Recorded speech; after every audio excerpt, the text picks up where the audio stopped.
নমস্কার বন্ধুরা, আশা করি আপনারা সকলে ভালো আছেন। কাকলি কিচেনে সকলকে স্বাগত। আজকে রান্না করেছি মুগ ডাল দিয়ে লাউ ঘন্ট এবং লাউয়ের খোসা ভাজা। তাহলে চলুন কি করে রান্না করেছি দেখা যাক। আমি এখানে একটা কচি লাউ নিয়ে নিয়েছি।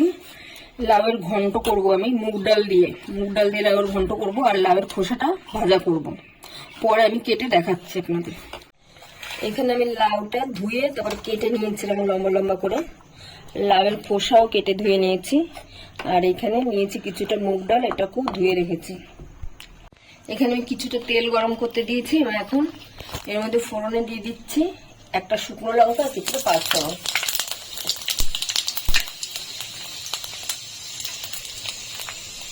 পাঁচফোড়নটা ফুটে গেছে। এখন আমি এর মধ্যে দিয়ে দিচ্ছি মুগ ডাল। ডালটাকে একটু লাল করে ভেজে নেবো, হালকা লাল লাল করে একটু ভেজে নেবো। ডালটা আমার ভাজা হয়ে গেছে, হালকা লাল লাল ভাজা হয়ে গেছে। খুব বেশি ভাজবো না, হালকা একটু লাল লাল হবে। এখন আমি এর ভিতরে লাউগুলো ছেড়ে দিচ্ছি।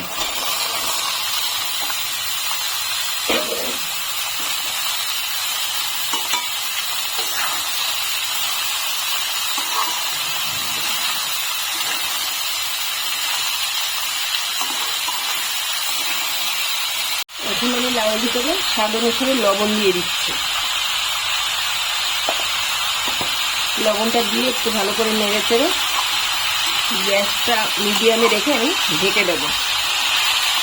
এখন আমি লাউটাকে ঢেকে দিচ্ছি আর এদিকে লাউ খোসাটাও ভাজা একসঙ্গেই বসিয়ে দেবো। আমি একটু তেল গরম করতে দিয়েছি। আমি এখন এর মধ্যে একটা শুকনো লঙ্কা আর কালো জিরে ফোড়ন দিচ্ছি।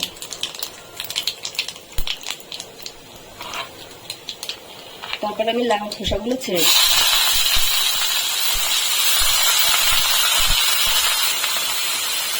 লবণ দিয়ে দিচ্ছি স্বাদ অনুসারে। লাউ খোসাটা লবণের সঙ্গে ভালো করে নেড়ে চেড়ে দিয়ে এটাকেও এখন ঢেকে দেবো।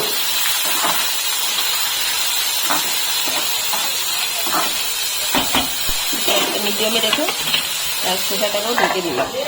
লাউটা করে অনেকটা সেদ্ধ হয়ে গেছে। এখন আমি এখন এর ভিতরে একটু হলুদ দিয়ে দিচ্ছি।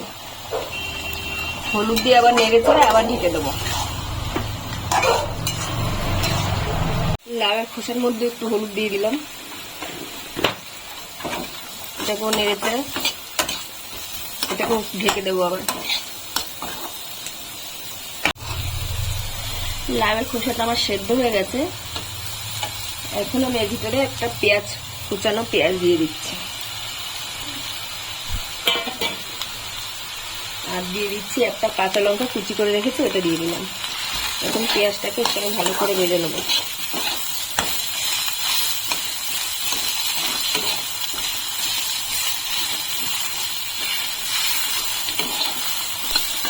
লাউটা আমার পুরো সেদ্ধ হয়ে গেছে। এখন আমি এর ভিতরে সামান্য মিষ্টি দিয়ে দিচ্ছি, চিনি দিয়ে ভালো করে নাড়িয়ে চেড়ে দেবো। হয়ে এসছে, আর 2-3 মিনিট নাড়িয়ে চেড়ে নেবো। আমি এখন এর মধ্যে 2টো গোটা কাঁচা লঙ্কা দিয়ে দিচ্ছি। আপনারা ঝালটা আপনাদের পছন্দ অনুযায়ী দেবেন। আমাদের লঙ্কা বেশি খায় না, এই জন্য লঙ্কাটা আমি চিড়ে দিই। লাউ ঘন্টটা আমার হয়ে গেছে। এখন আমি এর ভিতরে একটু ভাজা মশলা দিয়ে দিচ্ছি। এটা জিরে আর শুকনো খোলায় ভেজে গুঁড়ো করা রয়েছে। আপনাদের কাছে না থাকলে আপনারা এই অবস্থায় এখন ধনে পাতা দিয়ে নাড়িয়ে চেড়ে নামিয়ে নিতে পারেন। আমি ভাজা মশলাটা দিলাম। এখন আমি নামিয়ে নেবো। হয়ে গেছে আমার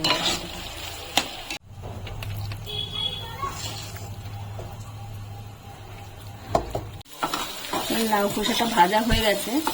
এখন আমি এর ভেতরে কিছুটা পোস্ত ছড়িয়ে দিচ্ছি। পোস্তটা দিয়ে পোস্তটা একটু লাল লাল করে ভেজে নিতে হবে। পোস্তটা একটু লাল লাল করে ভেজে নিয়ে নামিয়ে দেবো। লাউ খোসাটা হয়ে গেছে, আমি এখন নামিয়ে নিচ্ছি।